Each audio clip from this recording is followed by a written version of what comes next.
Théo, Pete, welcome back, my friend. thanks. Good to It's see you been again. 4 years since we had our interview. Already 4 years, in very nice. August. And you've been busy, and we do have something to talk about, but we'll get to that, the little elephant that's sitting between us. So Théo is an agronomist. He studied as an agronomist. He spent a lot of his life working with biogas and agricultural waste. And 4 years ago, you started a project, which I'd like you to tell us about.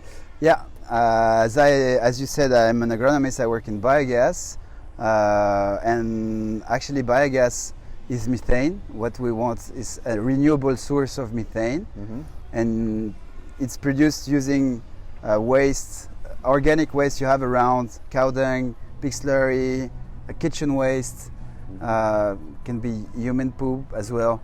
Everything that's organic, it's kind of a way of doing liquid composting and ferment it in anaerobic conditions. This biogas, if you purify it and you compress it, you can run engines, and that's how it's going to lead to this engine. Nice. And then, but to get to there, you had to start on the ground first. Yeah. We started from zero.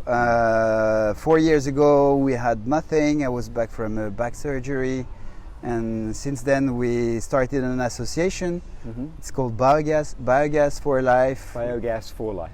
Yeah, you can find us on LinkedIn and see we kind of post regularly now. Everything related to biogas and biogas for mobility.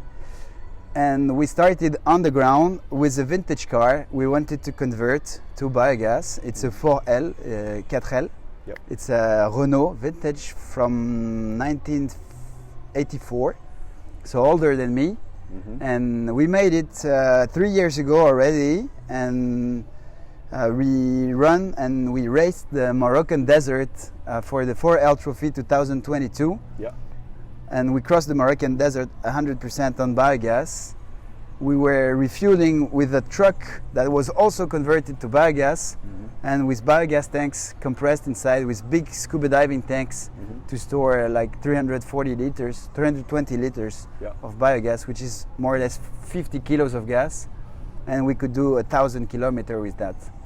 So it was already a big success. We were really happy, and then it made us confident to go from the ground to the air. Yeah, so that was kind of part of the journey, the first few steps. And we've been talking about different types of aviation.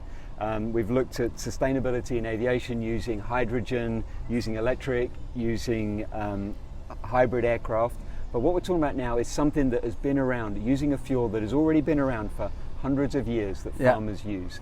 And your goal is not just to get a 4L racing to Morocco and back, but you want us to fly on that stuff. So tell us a little bit about this baby that we have between us. So this one is Rotax 912. It's 80 horsepower. It's quite famous in light aviation, and ultralight aviation is one of the most common you can find in Europe. And it's made in Austria, close to Linz. So Rotax is very famous also for kartings, for skidoo, like. So it's a well-proven motor. Super well-proven. Sure. It's been here for decades. Yep. And they still run. Those engines have been crossing the world. People broke records with that. So we know those motor works on benzene. They work good. Now we want to see if it's going to work on biogas, on biomethane.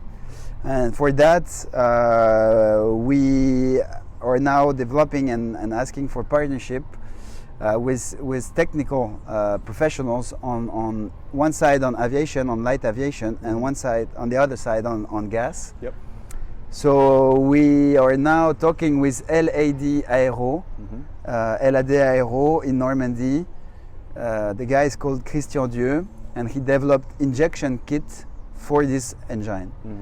So converting from carburetor to injection, and you have... That's the first step, converting this to a biogas. Yes, so you want a perfect carburation. So you want to pilot it, you want the calculator, you want the injection curves. And we can monitor everything. On the vintage car, we didn't monitor really anything. But if it breaks, there's a little more at risk right now. You can just stop and hitchhike. So you've chosen to do this in France because France is a beautiful country. It's where you're from, but also the regulations. Also, the regulation in France, the DGAC, the civil aviation, is quite very open. The regulation for ultralight, so below 450 kilos, and now 500 kilos for some specific aircrafts.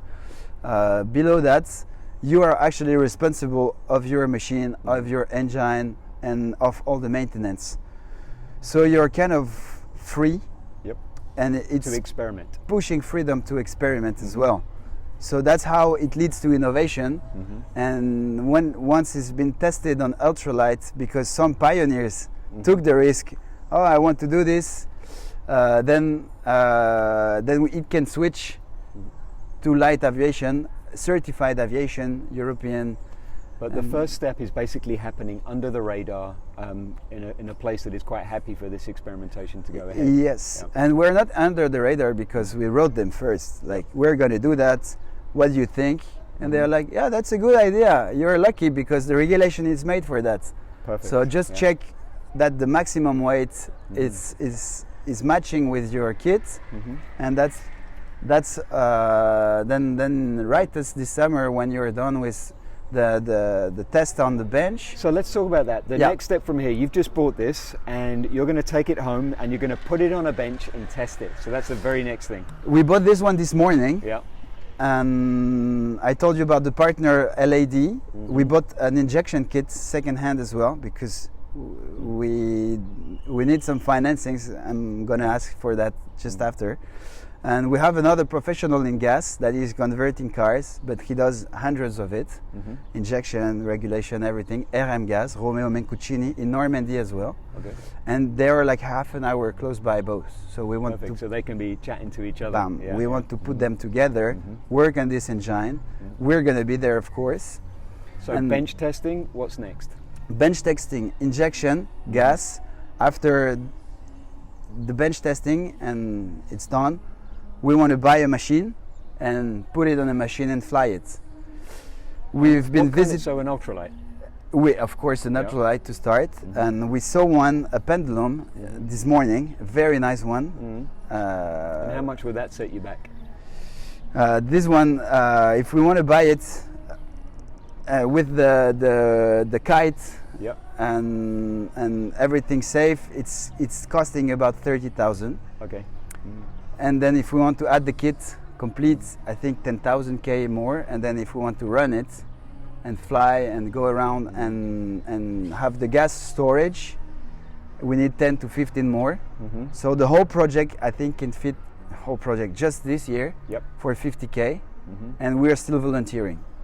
So this is all self-funded right now. And that's one of the reasons why we're bringing this to you, is that we're going to need your help, basically. We're going to need the skydiving public who are looking for a way to create more sustainable aviation using something that is not a fuel that we're struggling to get. It's something that is pretty easy to find. We can find it all over the farming community.